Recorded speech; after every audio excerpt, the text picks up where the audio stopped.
জাহাঙ্গীরনগর বিশ্ববিদ্যালয়ের কেন্দ্রীয় ছাত্র সংসদ নির্বাচন জাকসুর বিজয়ীদের শপথ গ্রহণ আজ। বিস্তারিত জানাতে সেখান থেকে যুক্ত হচ্ছেন হুমায়ুন কবির। হুমায়ুন, শপথ গ্রহণ শুরু হয়েছে কিনা, শুরু না হলে কতক্ষণে শুরু হতে পারে, বিস্তারিত জানাবেন।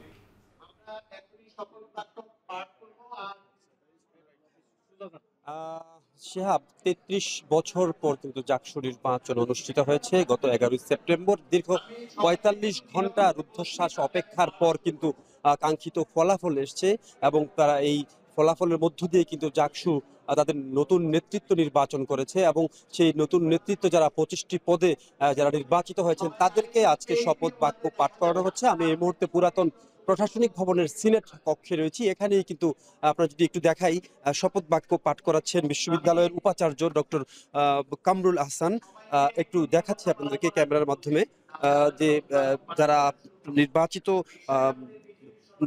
নতুন নেতৃত্ব হিসেবে নির্বাচিত হয়েছেন ২৫ জনের মধ্যে ২৪ জনই কিন্তু এখানে উপস্থিত রয়েছেন। বাকি একজন কিন্তু তিনি একটি খেলোয়াড় হওয়ার কারণে বিদেশে জাতীয় দলের খেলোয়াড় হওয়ার কারণে তিনি কিন্তু খেলার জন্য বিদেশে অবস্থান করছেন এই মুহূর্তে।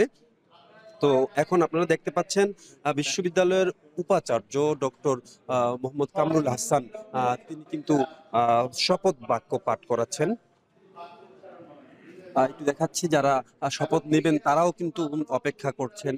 তারা তাদের হাতে যে শপথনামা নিয়ে তারা কিন্তু অপেক্ষা করছেন। বিশ্ববিদ্যালয়ের যিনি উপাচার্য রয়েছেন তার সাথে সাথে কিন্তু তারা শপথ বাক্য পাঠ করবেন।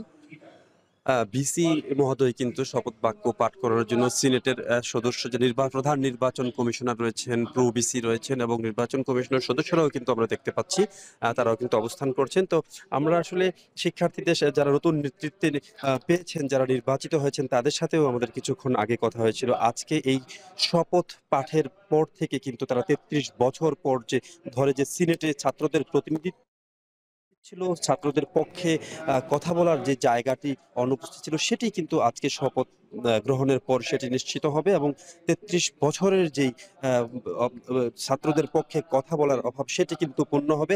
এবং আমরা জানতে পেরেছি যারা ভিপি যিনি রয়েছেন, স্বতন্ত্র ভিপি আব্দুর রশিদ জিতু এবং মাজহারুল ইসলাম ছাত্র শিবির থেকে নির্বাচিত জিএস, তারা জানিয়েছেন এখান থেকে তারা এখন শপথ বাক্য পাঠ করানো শেষে অদম্য ২৪-এর এখানে গিয়ে তারা আসলে সেখান থেকে তারা একটু শপথ নেবেন এবং সেই শপথের মধ্য দিয়ে কিন্তু তারা শপথ নেবেন যে তারা আসলে ২৪-এর যে অভ্যুত্থান, সেই অভ্যুত্থানের ফসল হিসাবে কিন্তু আজকের এই জাকসু নির্বাচনকে তারা দেখছেন। এবং তারা বলছেন যে ২৪-এর শহীদদের স্মরণে তারা আসলে যে একটা চত্বর রয়েছে এখানে অদম্য ২৪, সেখানে তারা এই শপথ গ্রহণ শেষে সেখানে যাবেন। এই ছিল জাকসুর নির্বাচিত প্রতিনিধির শপথের সর্বশেষ নিয়ে আমার কাছে বিস্তারিত। শপথ গ্রহণের অপেক্ষায় জাকসু নির্বাচনের বিজয়ীরা, সেখান থেকে সবশেষ তথ্য জানাতে আমাদের সঙ্গে যুক্ত ছিলেন হুমায়ুন কবির।